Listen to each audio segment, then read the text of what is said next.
અમદાવાદના ઘુમા વિસ્તારમાં ફરી દીપડો દેખાયાની ચર્ચા શરૂ થતાં જ વન વિભાગની ટીમ દોડતી થઈ ગઈ. દાવા સાથે એક વિડીયો પણ વાયરલ થયો, જેમાં એક પ્રાણી કાર નીચેથી બહાર નીકળીને ગ્રીન સિટી સોસાયટીમાં ફરતું જોવા મળ્યું હતું. સીસીટીવીમાં જોવા મળેલું પ્રાણી એ દીપડો હોવાનો કોઈએ દાવો કરતા લોકોના જીવ તાળવે ચોંટી ગયા.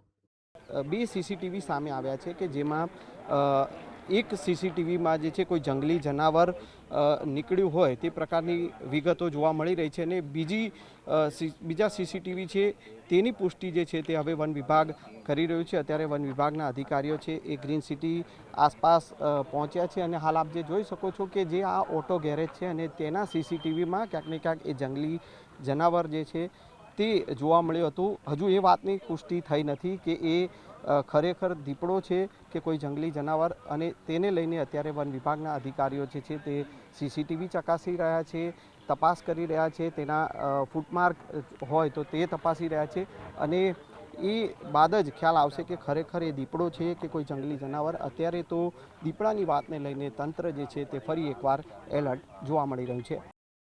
અગાઉ 20 જુલાઈએ ઘુમાની સેરેનદીપ સોસાયટીમાં દીપડો ચડી આવ્યો હતો, જેને લઈને વન વિભાગની ટીમ સતત શોધખોળ અભિયાન ચલાવી રહી છે. બીજા દિવસે 21 જુલાઈએ ચાંદખેડામાં જુંડાલ નજીક દીપડો દેખાયા હોવાના દાવા સાથે એક ફોટો વાયરલ થયો હતો. જો કે અત્યાર સુધીની તપાસમાં દીપડો હોવાની કોઈ પુષ્ટિ વન વિભાગે કરી નથી. 20 જુલાઈએ સેરેનદીપ સોસાયટીમાં દીપડો દેખાયો હતો એ હકીકત છે, પરંતુ તે સિવાયના દાવા હાલ સુધી પોકળ સાબિત થયા છે. વન વિભાગે અફવા ફેલાવનારા તત્વોને પણ કડક શબ્દોમાં ચેતવણી આપી છે.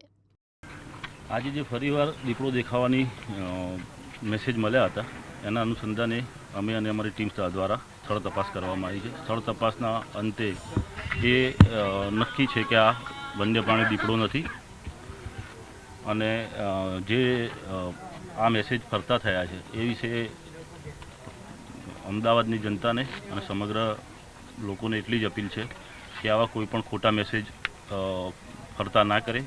જ્યારે પણ કોઈ પણ માહિતી મળે તો સૌ પ્રથમ વન વિભાગનો સંપર્ક કરે.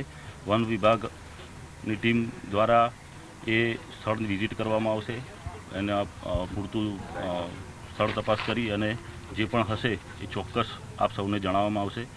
જે શેલામાં દીપડો દેખાયો એ પછી અત્યાર સુધીમાં ક્યાંય દીપડો દેખાવાના ઓથેન્ટિક પુરાવા મળ્યા નથી અને અવારનવાર આજે સોશિયલ મીડિયામાં ખોટી અફવાઓ ફેલાય છે. એ અફવાઓ હવે નમ્ર વિનંતી છે કે ના ફેલાવે અને હવે આ પછીથી જો કોઈ પણ આવી અફવાઓ ફેલાવવામાં આવશે અને લોકોને વધારે પેનિક અને થાય એવી રીતે ગેરમાર્ગે દોરવામાં આવશે તો ચોક્કસપણે એમના સામે પણ કાયદેસરની કાર્યવાહી કરવાની ફરજ પડશે.